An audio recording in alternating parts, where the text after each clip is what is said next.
8장 23절에서부터 34절입니다. 마태복음 8장 23절에서 34절 다 같이 한 목소리로 읽겠습니다. 배에 오르심에 제자들이 따랐더니 바다에 큰 놀이 일어나 배가 물결에 덮이게 되었을 때 예수께서는 주무시는지라. 그 제자들이 나와 깨우며 이르되 주여 구원하소서, 우리가 죽겠나이다.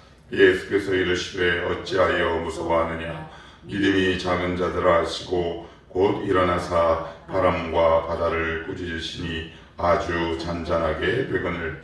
그 사람들이 놀랍게 여겨 이르되 아이가 어찌한 사람이기에 바람과 바다도 순종하는가 하더라. 또 예수께서 건너편 가다라 지방에 가심에 귀신 들린 자 둘이 무덤 사이에서 나와 예수를 만나니 그들은 몹시 사나워 아무도 그 길로 지나갈 수 없을 지경이더라. 이에 그들이 소리질러 이르되 하나님의 아들이여, 우리가 당신과 무슨 상관이 있나이까?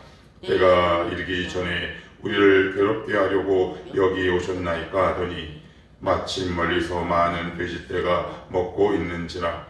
귀신들이 예수께 간구하여 이르되 만일 우리를 쫓아내시려면 돼지떼에 들여 보내주소서 하니 그들에게 가라 하시니 귀신들이 나와서 돼지에게로 들어가는지라. 온 떼가 비탈로 내리다라 바다에 들어가서 물에서 몰사하거늘.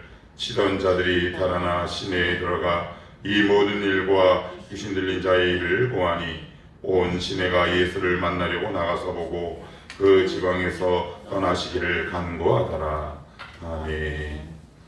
어제 여러분들은 혹시 우리 교회 밴드에 올라왔던 묵상의 글들을 본 적 있으신지요? 어제 제가 이렇게 말씀을 전했습니다. 제자는 비용과 대가를 치르는 것, 그리고 또한 반복적으로 섬기는 것. 그랬더니 한 청년이 두려운 길이다. 맞습니다.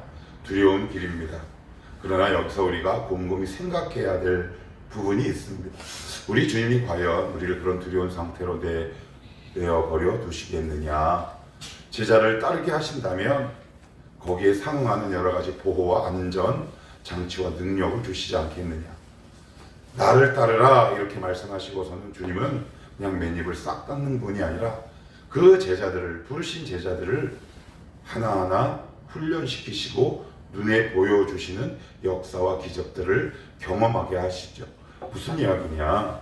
23절에 보시면 오늘 본문은 이렇게 시작합니다. 배에 오르심에 제자들이 따랐더니, 여기 따랐다라는 표현, 이 말은 헬라어 아콜루데오라는 말인데 두 가지 의미가 있습니다. 동행하다, 제자가 되다 라는 뜻이 있습니다. 초대교회에서는 성도 이퀄 곧 제자였습니다. 성도와 제자를 나누지 않았어요. 현대교회에서는 목회자와 평신도를 나누지만 어떻게 보면 우리 주님께서 보실 때 그게 썩 성서적이지 않다 싶습니다. 아무튼 중요한 건 여기서 제자들이 따랐다라는 말은 제자가 되다라는 뜻입니다. 자, 그러면 이제 주님이 제자를 부르셨습니다. 그러면 가장 먼저 뭘 어떻게 하시면 되겠습니까? 이미 어제 그 제자가 어떤 존재인지를 알려주셨고 오늘은 현장 학습입니다. 현장 학습을 딱 시키시는 거예요. 자, 24절입니다. 바다에 큰 놀이 일어나 배가 물결에 덮이게 되었으니 예수께서는 주무시는지라. 그래요. 큰 놀, 파도가 막 일죠. 여기서 말하는 배에 오르신다라는 말은 갈릴리 호수 혹은 성경에서는 갈릴리 바다, 요한복음엔 디베랴라고 기록되어 있는 겁니다. 엄밀히 얘기하면 바다는 아니고요, 민물 호수죠. 그런데 거기에 큰 강풍이 불어서 아마 배가 뒤집힐 지경에 이르렀던 것 같습니다. 그런데 주님께서 주무십니다. 얼마나 당황스럽습니까? 그랬더니 그들의 시선은 바로 그 큰 놀, 바람의 시선을 빼앗기죠. 바람의 시선이 빼앗기고 파도의 시선이 빼앗기면 내 안에, 내 옆에 계신 주님이 당최 보이지 않습니다. 우리의 삶에 늘 어려움과 고난은 파도 때문에 있지 않고 내 인생이라는 큰 배에 주님이 계신가 계시지 않은가 확인하지 않는 데 있습니다. 여러분의 삶을 한번 찬찬히 잘 돌아보십시오. 내가 언제 흔들렸는가? 외부에서 오는 공격으로 흔들리지 않습니다. 예를 들어 봅시다. 이스라엘 공동체가 왜 망했나요? 외부의 공격으로 망했습니까? 예, 표면적으로는 그렇죠. 그러나 열왕기상, 열왕기하, 선지서를 보십시오. 그들이 망하게 된 결정적인 원인은 그들 안에 있었다라고 성경은 날카롭게 지적합니다. 무슨 이야기냐? 성경은 늘 구약부터 신약까지 일관되게 통찰력으로 우리에게 이렇게 말씀합니다. 우리가 패배하고 우리가 넘어지는 건 우리 안에 있는 문제 때문이 아니라 외부에서 오는 문제가 아니라 바로 믿음의 문제다라고 일관되게 얘기합니다. 그래서 제자들이 너무 두려운 나머지 25절에 이렇게 이야기하죠. 그 제자들이 나와 깨우며 이르되 주여 구원하소서 우리가 죽겠나이다. 그래요. 이미 마음이 시선이 파도와 물길에 압도돼 버립니다. 환경에 압도돼 버리면 우리의 마음은 어디로 가느냐? 죽게 되는 거죠. 아, 나 죽겠구나. 아, 죽겠구나. 여기에 빠지면 헤어나오기가 굉장히 어렵습니다. 여러분, 기도가 콱 하고 막히고요. 말씀이 들리지 않습니다. 왜요? 내가 지금 죽게 되었는데 원망과 불평이 서서히 터지기 시작하죠. 그럴 때 여러분들 꼭 주무시고 계시는 것 같은 주님을 제자들은 흔들어 깨우기 시작합니다. 주님, 주님. 그랬더니 주님이 뭐라고 말씀하시느냐? 26절에 예수께서 이르시되 어찌하여 무서워하느냐? 뭐라고요? 믿음이 작은 자들아. 주일에 제가 이렇게 말씀드렸습니다. 의식주, 염려에 관한 문제는 곧 영적인 문제, 믿음의 문제다. 오늘 주님이 또 말씀합니다. 환경의 문제가 아니라 믿음에 관한 문제였다. 자, 그러면 주님이 제자들을 딱 부르고 제자들이 이럴 줄 몰랐을까요? 흔들릴 줄 다 아신다는 말이에요. 다 아심에도 불구하고 주님이 그 뱃머리에 대고 잠을 깊이 주무셔요. 그러면 왜 그려나는 거예요? 그 이러는 이유가 있어요. 이유가 있습니다. 하나님이 왜 우리 가운데 내가 흔들릴 거 뻔히 알면서도 그 상황을 그냥 주무시는 것처럼 우리에게 허락하시느냐? 그 이유가 바로 여기에 이렇게 써있죠. 27절 한번 읽어봅니다. 시작. 사람들이 놀랍게 여겨 이르되 이가 어떠한 사람이기에 바람과 바다도 순종하는가 하더라. 그래요. 그 사람들이 그래요. 그 사람들이 앞에서는 제자들이 그랬는데 여기서는 뭐라고요? 그 사람들이 똑같은 사람을 보고 다른 표현을 지금 하고 있는 거죠. 굉장히 지금 놀란 거죠. 주님은 지금 어떤 목적이 있으신 건가요? 제자를 불렀어요. 그래서 현장 체험을 시키시는 거예요. 아, 내가 너희를 그냥 부르는 거 아니야. 너 있잖아. 바람도 불고 배가 뒤집힐 뻔한 풍랑도 만날 텐데 너 그거 아니? 내가 자연계를 다스려. 여러분, 자연계를 다스린다는 것을 눈에 확신으로 보게 되는 거죠.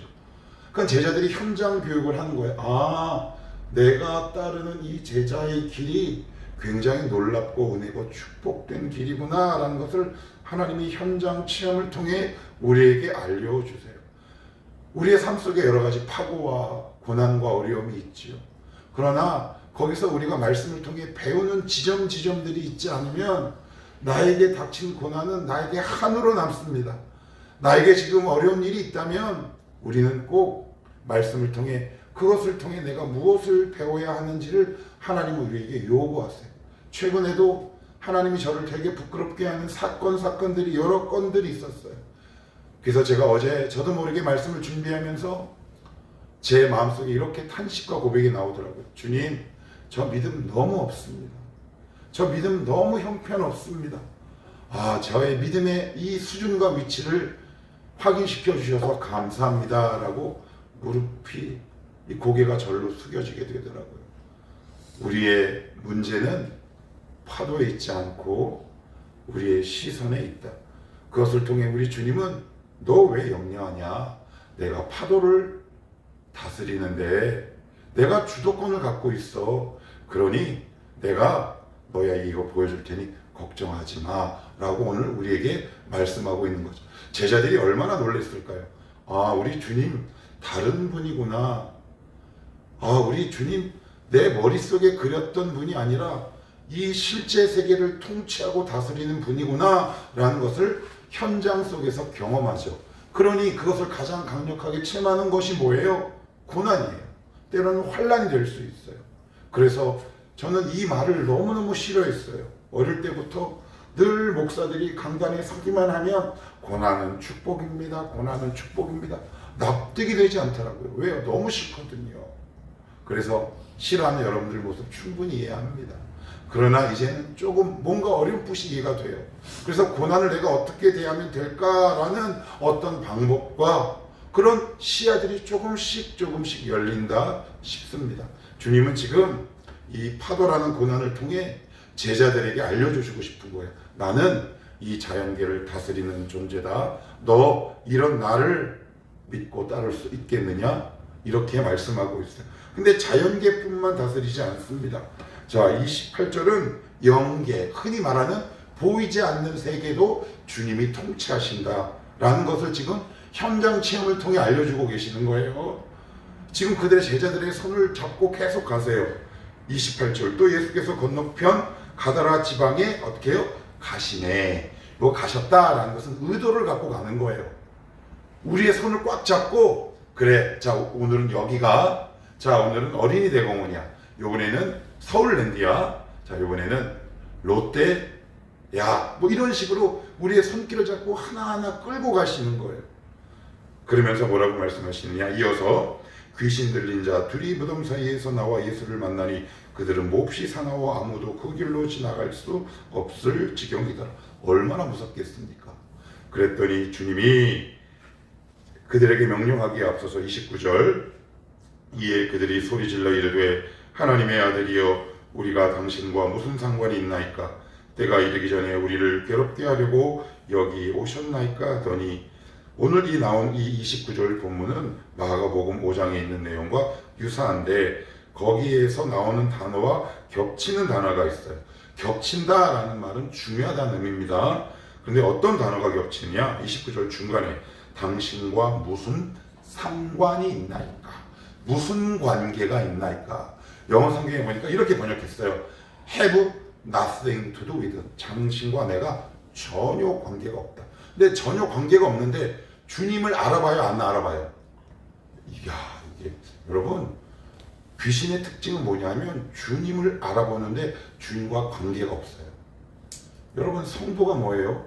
우리가 입으로 주님 하는데 주님과 관계없는 삶을 산다면 여기 나오는 귀신과 무슨 별 차이가 있을까요? 그렇다고 나가 귀신 들렸나? 그렇게 이해하라는 것이 아니라 귀신도 주님을 귀신같이 알아보지만 주님과 전혀 관계없는 삶을 살았다라고 오늘 성경은 굉장히 명료하게 지적을 하고 있어요. 그래서 이렇게 말하죠. 때가 이르기 전에 우리를 괴롭게 하려고 여기 오셨나이까? 하니 괴롭게 하려고도 반복되는 단어예요. 마가복음 5장에 이 단어가 똑같이 나와요. 그러니까 지금 주님이 괴롭게 하려고 온 게 아니라 어떻게 해요? 자유케 하려고 오셨어요.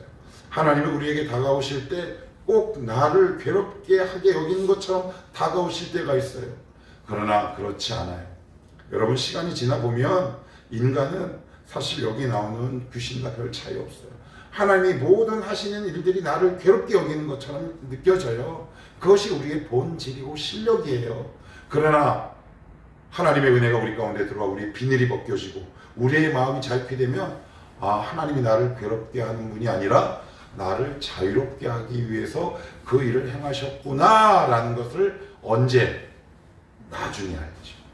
우리는 늘 그 삶의 반복이에요. 계속 반복해요. 자꾸 괴롭게 여긴다라고 우리는 하나님을 오해하는데 성경은 그렇게 말하고 있지 않다. 자, 그리고 나서는 주님께서 이렇게 말씀하시죠. 자, 32절 제가 읽겠습니다. 그들에게 가라 하시니 귀신들이 나와서 돼지에게로 들어가는지라 온 때가 피탈로 내리다라 바다에 들어가서 물에서 몰사하거늘. 그래요. 사단의 목적은 몰사입니다. 죽음입니다. 혼자 죽지 않지요. 다 같이 죽게 합니다. 사단의 특징은 우리 동양적 특별히 한국적인 정서에 맞는 단어를 차용하면 물귀신 작전이에요. 왜요? 그들은 지옥 무적행의 운명이 예정되어 있는 존재들이기에 혼자 가지 않습니다. 오래서라도. 누굴 끌고 갈까요? 첫째는 성도지요. 그래서 우리는 끊임없이 공격당합니다. 물질, 건강, 외부적인 환란, 몰이해, 게으름, 이 모든 악한 이 사단의 영역에서 우리는 굉장히 오늘도 계속 공격을 당하죠. 그런데 그 최종적인 목적은 뭐냐면 우리를 몰사 함께 죽는 데 있어요. 그러면서 이제 34절은 같이 한번 읽어봅시다. 34절 시작. 온 시내가 예수를 만나려고 나가서 보고 그 지방에서 떠나시기를 간구하더라. 여기 보면 성경은 구체적으로 얘기하지 않지만 세 부류가 있습니다. 가더라 지방에 가서 마을에 들어가서 제자, 예수님, 그 다음에 군도에 계신 거건 몰사있죠? 마을 사람. 제자들이 지금 보고 있어요. 그랬더니 제자들이 주님을 이렇게 보고 있는데 갑자기 마을 사람들이 쭉 오더니 이렇게 얘기하는 거예요. 우리 마을 떠나십시오. 당신은 우리에게 너무 많은 손해를 입혔습니다. 그 모습을 본 여러분들은 뭐라고 말씀할까요? 주님께 뭐라고? 마을 사람들에게 뭐라고 말씀하시겠어요? 아니야 라고 하시겠어요? 맞다. 우리 주님 믿으면 다 손해야. 뭐라고 말씀하시겠습니까? 그들은 눈앞에 보이는 작은 유익을 손해보는 것 때문에 주님을 떠나라고 얘기합니다. 무슨 이야기일까요? 주님을 본인들이 스스로 떠나는 거죠. 하나님의 역사가 있는데 오히려 그것을 보고 주님을 떠납니다. 그럴 수 있나? 예, 그럴 수 있습니다. 저와 여러분이 그런 존재들입니다.